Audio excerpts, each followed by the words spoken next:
Fala galera, beleza? Bom, nesse vídeo nós vamos falar sobre funções em Python. Esse é um vídeo de duas partes, na verdade, não é um vídeo, são dois vídeos, na verdade, para falar sobre funções. Bom, nesse primeiro vídeo nós vamos falar algumas coisas mais básicas, mais tranquilas talvez de funções, e no próximo a gente entra em algumas coisas um pouco mais avançadas que a gente consegue fazer em funções, beleza? Bom, então bora lá, vamos falar sobre funções em Python hoje. Bom, Python a gente tem funções, como toda outra linguagem de programação, só que elas têm algumas peculiaridades que talvez sejam interessantes a gente notar e entender melhor. Por que isso? Porque isso pode facilitar a nossa vida no dia a dia, algumas tarefas, beleza? Bom, mas o que é uma função basicamente, né, em Python aqui? Vamos falar dessa forma. Não vou entrar em detalhes lá atrás do que é uma função, a relação entre função e procedure, que tem diferença entre as duas, né? Mas vamos pensar numa função. Bom, uma função em Python, como a maior parte das linguagens, é um objeto separado. No caso aqui no Python é um objeto, em outros lugares não é um objeto, mas vamos falar por Python aqui. É um objeto separado, onde eu consigo passar alguns valores e obter retorno desses valores, beleza? As funções em Python, como eu comentei, elas são objetos, portanto, elas são também conhecidas como First Class Objects. Então, são funções, são objetos que a gente consegue definir através de um name e consegue passar ele para outras funções, para outros construtores da linguagem que a gente tem também, beleza? Uma definição que é interessante colocar aqui das funções é a diferença entre parâmetros e argumentos, né? Então tá aí na tela também a explicação, que os parâmetros aí vão ser essas variáveis que a gente define ali na função, né? Quando a gente está definindo a função, a gente vai ter esses parâmetros, e aí os argumentos são os valores que a gente passa na chamada dessas funções, beleza? Então vamos olhar com calma o que é isso, o que isso quer dizer, né? Bom, em Python, a função que eu consegui pensar mais simples que a gente conseguiria escrever, talvez alguém consiga aí me falar, tem essa aqui que é mais simples e tal, mas a mais simples que eu consegui pensar aqui é basicamente essa função aqui, né? Que o que ela faz? Ela tem a definição dela, ela não tem nenhum parâmetro, ou seja, não recebe nenhum argumento, e ela não retorna nada. A gente usa o pass aqui, essa keyword no Python pass, para falar que não está acontecendo nada aqui dentro, tá? Bom, essa definição da função existe oficialmente. Se a gente for lá no docs do Python, tá aqui, existe essa definição do que é uma função, né? Do que é esse objeto de função, que a gente, como usuário, pode definir, né? Então, disso que eu comentei ali, que eu mostrei, existe, por exemplo, o keyword def, né? E o parameter lister está entre parênteses, que a gente comentou aqui.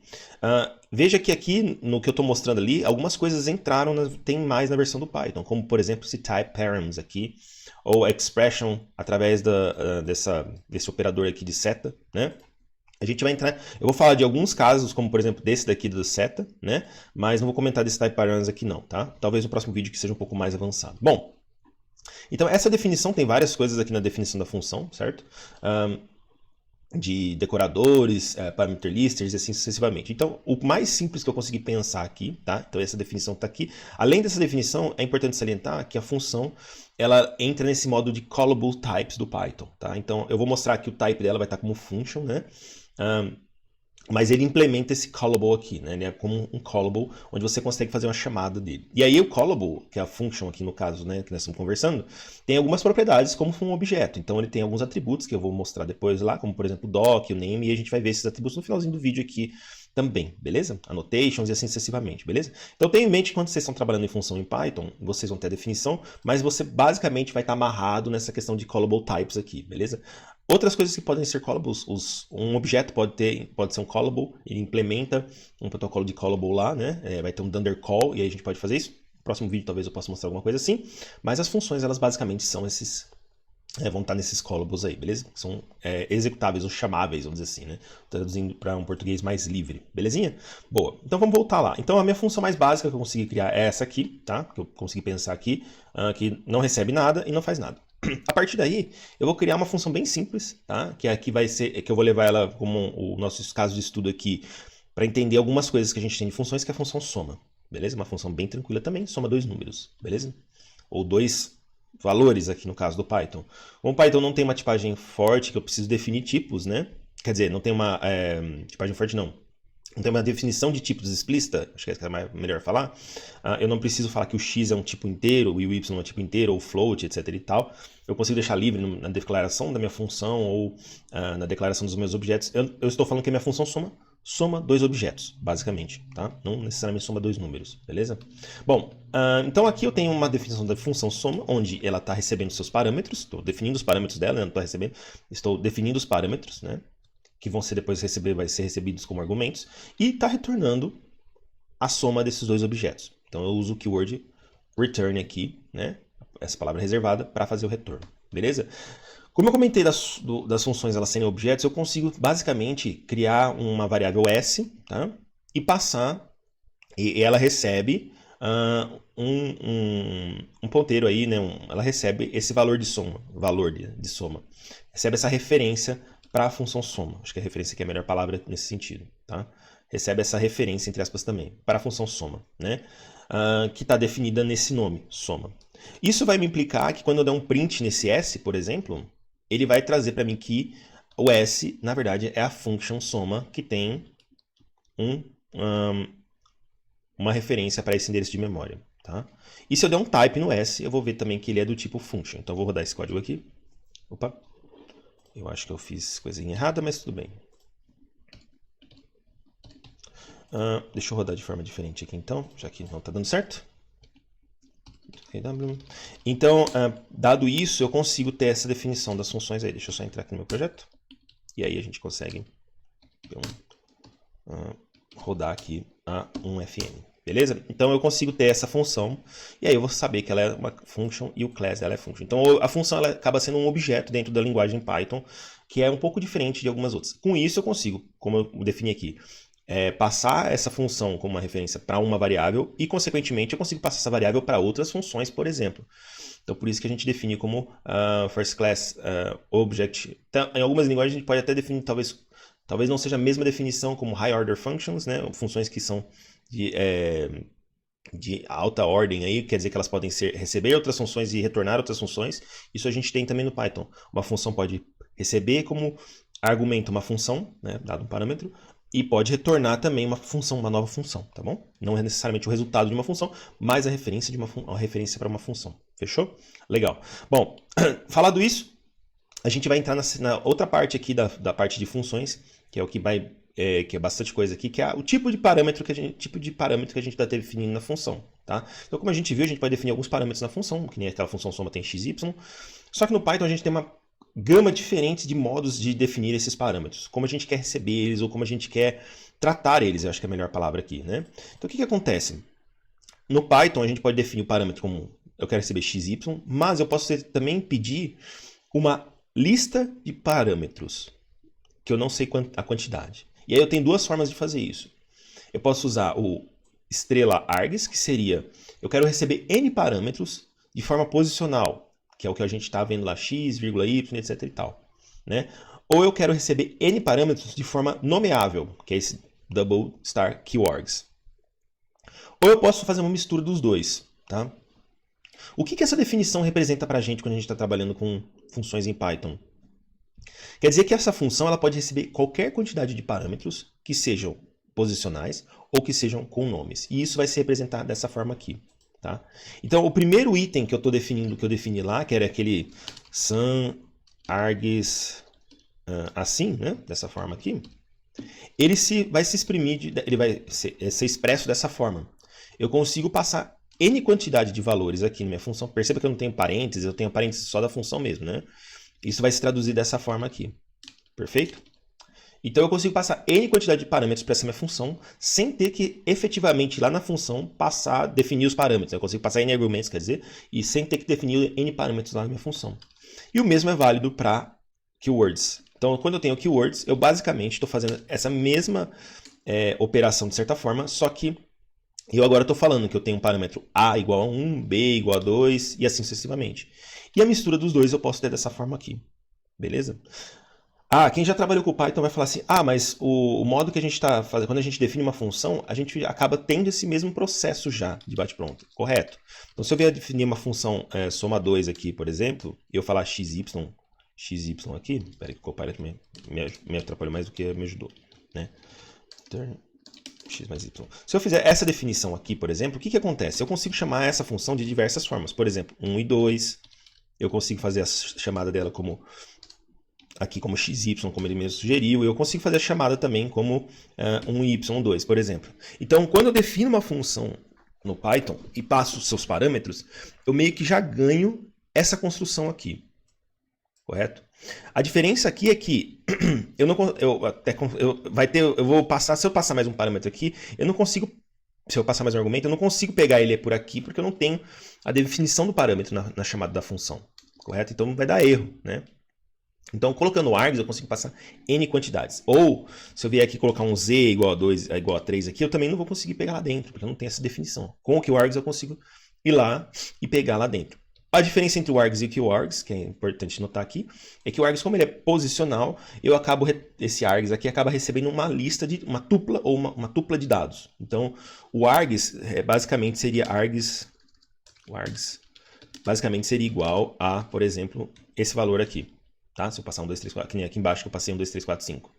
E o QArgs aqui, basicamente, vai ser igual a esse valor aqui. Então, o args vai se transformar numa tupla e o QArgs vai se transformar num dicionário para eu usar lá dentro. Por isso que eu tenho que, quando eu estou fazendo, como é uma somatória aqui, né? Eu estou fazendo ponto values aqui para pegar os valores do dicionário. E aqui eu não preciso, eu passo só o args e ele vai rodar em cima da tupla. Beleza? Então, essa forma eu consigo criar funções que elas são basicamente infinitos de números de parâmetros, tá?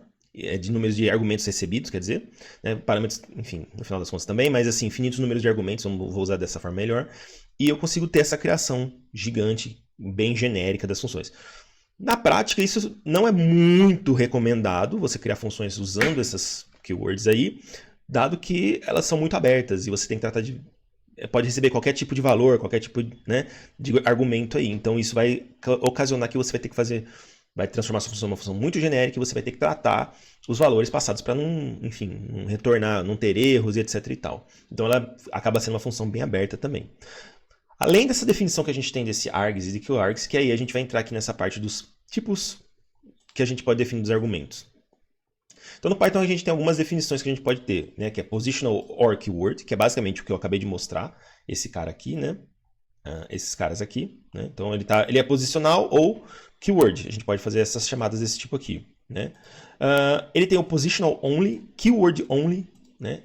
Var positional e var keyword que eles estão definindo. Isso tudo está na documentação também, está definido na documentação. Não sei se eu coloquei o link aqui, se eu não coloquei, erro meu, mas também está definido na documentação. Vamos falar principalmente desses dois caras aqui, que desse primeiro a gente já falou, mas vamos falar desses outros dois.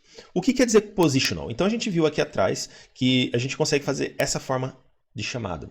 Isso é o que é definido como posicional, porque eu não estou dando nome aos parâmetros passados, certo? Eu não estou falando que o x é igual a 1 e o y é igual a 2 igual de baixo. No caso de baixo, eu estou nomeando, eu estou falando que o parâmetro x vai ter o argumento 1 e o parâmetro y vai ter o argumento 2 também. Então, consequentemente, esse de cima é um posicional e esse de baixo é um keyword. Percebe que nessa nossa definição padrão de função aqui, a gente acabou não falando nada disso, então a gente pode chamar tanto posicional quanto por nomeável. Mas no Python a gente consegue ter uma definição clara e bloqueante, vamos dizer dessa forma, de ter só posicional ou só de argumentos, usando esse backslash aqui ou usando o asterisco, tá? Então, quando eu faço xy e ponho esse backslash depois, a sintaxe é meio diferentona aqui, para quem está acostumado com Python. Ou eu ponho o star aqui, né, asterisco, e os parâmetros, né? Eu estou definindo que esse cara vai ser só posicional e esse cara vai ser só nomeável, tá?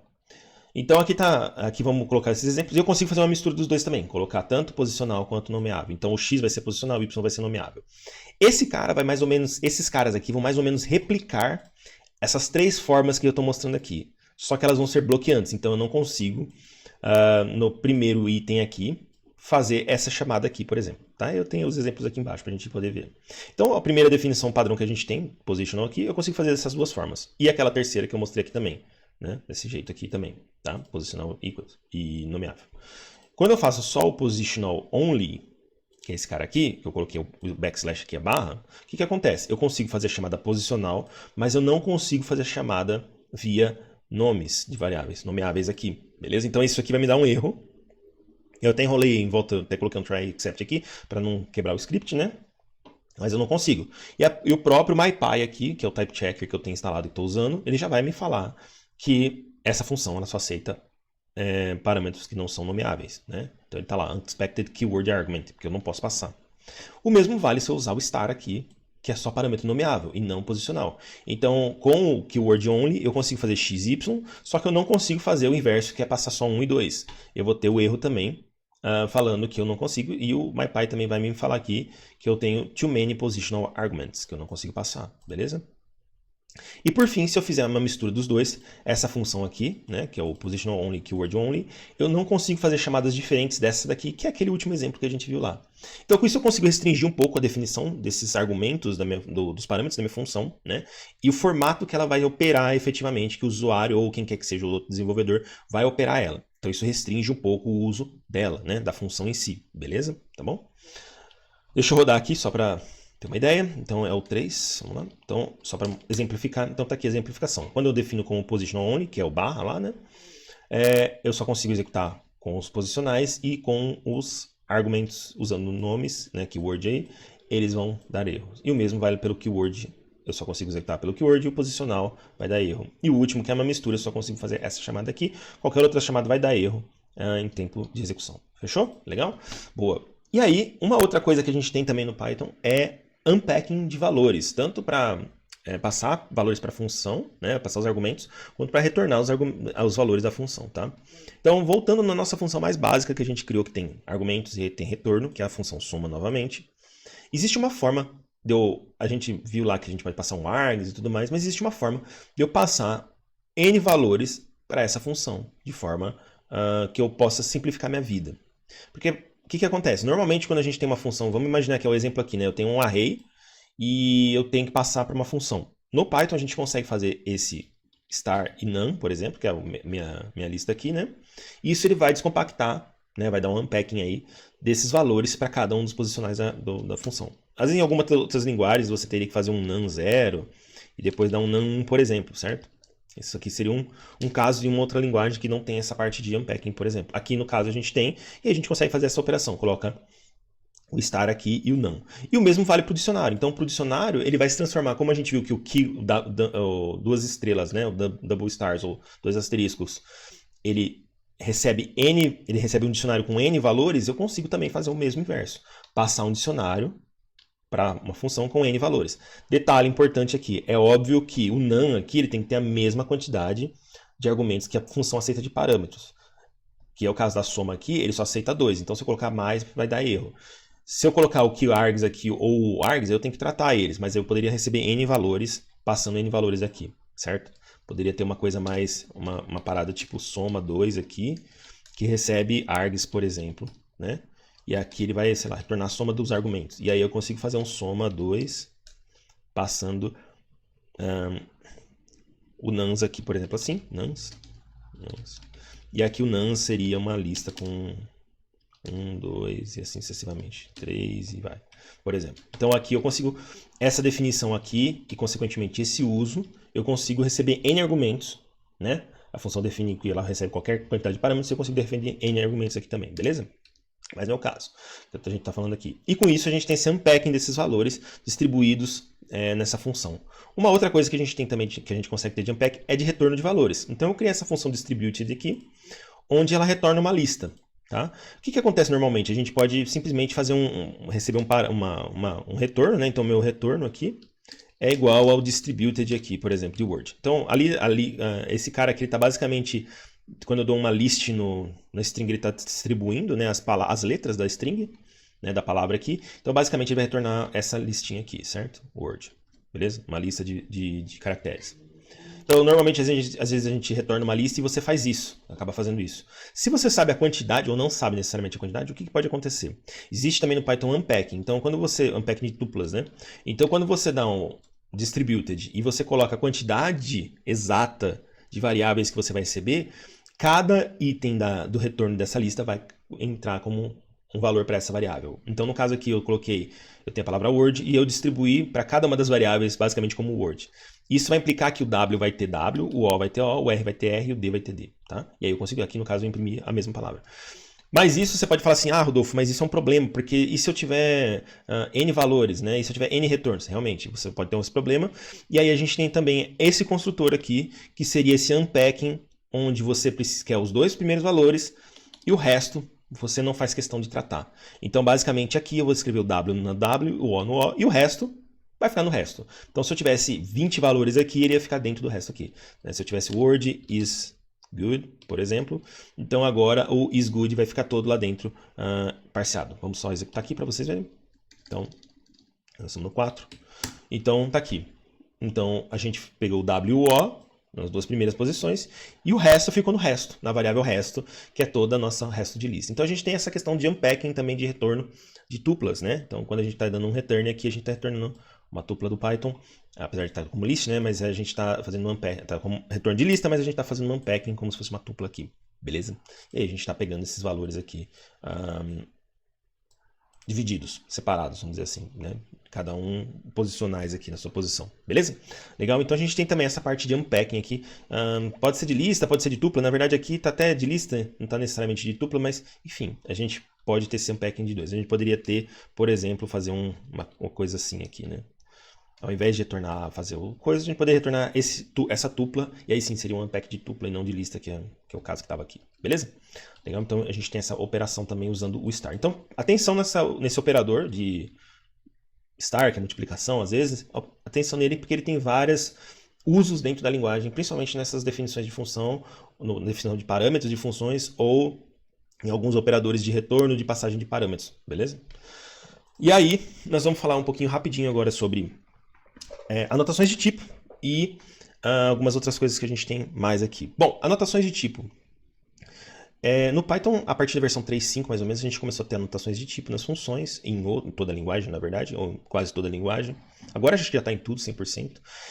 E aí a gente pode definir os tipos. Como que a gente faz essa definição desses tipos de dados? Eles não têm uso efetivo em runtime, é mais para análise estática de código, ajudar o desenvolvedor a criar funções e fazer o uso delas, do que efetivamente em tempo de execução, tá? Apesar de existirem ferramentas que podem compilar código Python para C, enfim, para usar isso daí, tá? Mas como que eu faço essa definição? Bom, lá pegando novamente nossa função soma, quando eu quero definir o tipo de valor, eu ponho 2 pontos, o parâmetro, né, na definição da função, eu ponho o parâmetro, 2 pontos e o tipo que ele vai ter. Mesma coisa para o y aqui, e quando eu quero ter um retorno, eu falo qual que vai ser o retorno através do indicador de flecha aqui e o tipo do retorno que eu quero ter na minha função. Então, a minha função soma, ela é um inteiro, o x é um inteiro, o y é um inteiro, o retorno é um inteiro. Veja que em algumas linguagens que são altamente tipadas e estáticas, isso é um problema, porque essa função soma, ela é uma função onde vai só operar em cima de inteiros. Então, eu não conseguiria usar essa função soma para somar 2 pontos flutuantes, 2 floats, ou 2 outros tipos de números que não sejam inteiros, por exemplo, né? Isso é um problema, e aí a gente acaba tendo em algumas outras linguagens tipos mais genéricos, por exemplo. No Python a gente tem também, e a gente consegue criar nossos tipos mais genéricos, por exemplo, como esse caso aqui, onde eu quero criar uma função genérica de soma, onde ela some 2 números, indiferente do tipo deles, tá? É claro que isso, como eu disse, não é um problema em tempo de execução, é um problema em tempo de análise de código, né? Mas eu quero somar 2 números, sejam ele inteiro, floats, complexos e etc e tal. Por definição, sem a definição de tipos, o Python já vai fazer isso pra gente. Com a definição de tipos, o Python vai fazer também, só que o que vai acontecer é que o MyPy pode reclamar pra gente, e quando a gente for usar a função, vai falar, está sendo esperado que seja só inteiro. Se eu passar um float, o que vai acontecer? Aí eu tenho que inspecionar o corpo da função e ver se, ok, se é só esse soma aqui, beleza, tá? Mas eu consigo definir um tipo. Então aqui eu estou definindo esse tipo dessa forma, numeric, tá? Não é a melhor forma, mas é só uma forma exemplificada aqui. Onde ele vai poder ser do tipo inteiro, ou do tipo float, ou do tipo complexo, ou do tipo decimal. Para quem viu o vídeo lá de tipos de dados, decimal é um tipo aqui que é mais alto nível, vamos dizer assim, não é um tipo básico ali, de dados para trabalhar com números, beleza? E aí a gente consegue definir esse tipo para a nossa função. Então o x agora ele recebe tipo numérico, né? Esse tipo numérico aqui. E também o y e retorna tipo numérico. Perceba que tem ainda um erro aqui, que está vermelhinho aqui, tem um squid aqui embaixo, que é o MyPy falando para mim que essa definição de função tá ok, só que nessa parte da operação de return eu vou ter um erro. E aqui, essa é a parte boa de você às vezes ter um type checker, né? Ou um check de tipos de dados, que é essa definição de função minha, ela tá ok, não tem problema, só que o decimal ele não implementa a operação de soma para esses tipos, né? Então eu não consigo somar um float com decimal, um complexo com decimal e assim sucessivamente. Então isso seria um erro, poderia dar um erro para mim na minha função, se eu estivesse passando um decimal e um float, por exemplo, certo?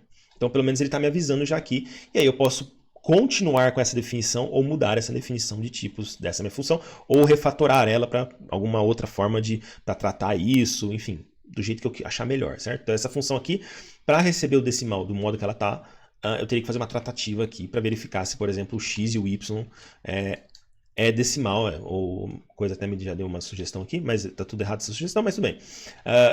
Me deu uma sugestão para verificar se o x e o y são decimais, para aí sim eu poder somar, senão eles vou ter que fazer uma outra operação. Se um deles for decimal, eu vou ter que converter, talvez, enfim. Ou converter o outro, tanto faz, tá bom? Beleza? Então eu consigo definir tipos de dados, fazer tipagem dos meus códigos, das minhas funções, dessa forma aqui, beleza? Tá? Uma outra coisa também interessante das funções, e aqui é só um exemplo para colocar em perspectiva como que eu faria para receber um args e fazer uma somatória, né? Então a definição aqui é o seguinte, eu estou criando Aqui tem duas questões que eu queria comentar, né? Essa do args e o tipo, né? Então os tipos também, assim como eu não falei tanto de tipos, os tipos eles podem ser também classes, né? Então eu posso definir uma classe, que seria um tipo meu próprio, e aí eu consigo passar para uma função. Então eu defino uma classe person aqui, tá? E aí eu crio uma funçãozinha print person, só para imprimir a person. E aí a person, eu consigo falar que o tipo desse parâmetro person, né, que vai receber o argumento que vai receber, é do tipo person. E consequentemente eu tenho um autocomplete bacaninha aqui no Python para fazer. Belezinha? Legal? Tá? E aí eu fiz uma outra aqui que é a classe budget, que tem um valor e um currency, e é basicamente para somar. Então eu tenho um print budget que vai receber n parâmetros usando args posicional e vai fazer a soma desses argumentos, né? Então eu crio o budget aqui, que é uma lista de budgets, e eu passo no print budgets usando o star args aqui também. Então veja que aqui é aquela junção entre fazer o unpacking dos valores para cada uma das posições dentro da minha função e receber n valores posicionais, tá? E aí eu faço uma soma que vai retornar para mim a quantidade, no fim aqui, a quantidade de itens dessa somatória, beleza? Essa somatória que está aqui só é possível porque, por causa da implementação do radd aqui, né, esses dunder métodos de classe no Python, beleza? Se eu não tivesse essa implementação, que é o próximo item que eu vou mostrar aqui, como que eu poderia fazer esse cara? Que eu crio um outro exemplo, que é um shopping cart com produtos dentro. Então o shopping cart vai ter uma lista de produtos, beleza? E aí para fazer a somatória eu poderia simplesmente iterar para cada um dos itens usando uma função lambda para fazer um map e um sum. E aqui entra a questão da função lambda. No Python a gente tem as funções que a gente viu nomeadas, né? Mas a gente tem o que a gente chama de funções anônimas, que seriam as funções lambda, esses caras aqui. Qual que é a definição da função lambda? A gente tem que usar keyword lambda, e aí ela não tem um nome, x, y, ou qualquer quantidade de parâmetros, poderia ser só o parâmetro x, 2 pontos, retorna o que a gente quer com esse parâmetro, beleza? No caso da minha função lambda mais específica aqui embaixo, ela é basicamente isso. Lambda de p, 2 pontos, p.price. Então eu quero, dado o objeto que eu estou passando o produto, né, que eu sei, do array de itens aqui, né, pego o price desse produto, beleza? Então, estou fazendo isso. E aí eu estou mapeando aqui, usando a função map, high order function map aqui, para que ele vai descompactar cada um dos itens para lambda e vai processar cada um dos itens aqui. E aí eu somo tudo, beleza? Então eu poderia fazer dessa forma também. Eu fiz aquela outra forma, mas aqui eu fiz mais para exemplificar a função lambda que a gente tem função anônima. Como eu coloquei aqui, é desaconselhável usar, né, para criar, porque criar funções complexas com lambda pode ser difícil de entender, de dar manutenção. Tem um vídeo que eu falei sobre Reduces All You Need, onde basicamente eu implementei transducers usando apenas funções lambdas, e aí você pode olhar lá, dar uma olhada no vídeo, vou pôr no card aqui.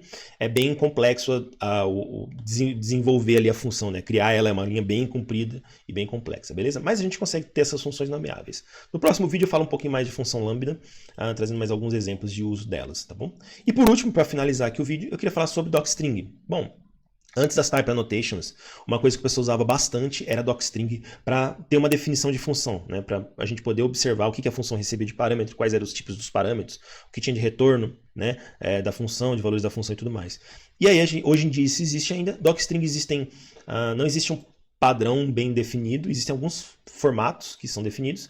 Esse formato que é o que eu uso normalmente é o formato que o Google sugeriu, tá? Mas existe o formato do NumPy, que eu também acho bem interessante, mas eu acabo não usando tanto. E existe o formato também do Restructured Text, que eu particularmente não gosto muito. Mas existem esses 3, tem mais um formato que eu não me lembro agora, mas existem 4 formatos mais ou menos, só que esses 3 são os mais conhecidos, eu acho, tá?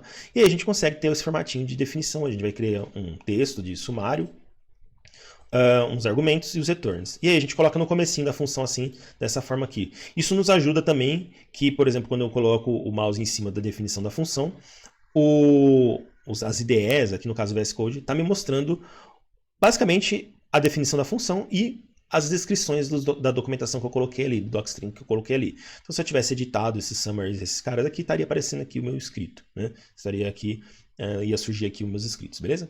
E aí, com isso a gente tem, por exemplo, algumas operações, alguns atributos do objeto de função, né? Então, a função soma vai ter um name, vai ter um doc que vai mostrar esse docstring, vai ter annotations que vai mostrar as anotações. Eu vou rodar esse código aqui para a gente poder ver. E isso aí você consegue pegar em tempo de execução para inspecionar as funções. Tá lá. Então a gente consegue pegar o name. Se a gente estiver passando a função via...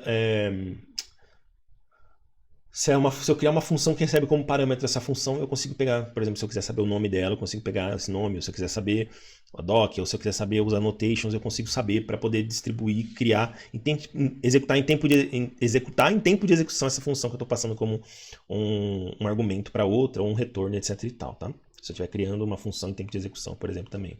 Então eu consigo ter esse bloquinho, essas definições aqui da função também. E as docstrings são legais, são interessantes de usar, justamente para você ter esse autocomplete, essas definições bem mais descritivas para quem estiver usando o seu código. Beleza? Legal? Bom, o vídeo ficou longo no final das contas. Eu ainda tenho a parte 2 para falar sobre funções. Mas se gostou do vídeo, deixa o like, não esquece de se inscrever no canal e até a próxima. Um grande abraço e tchau.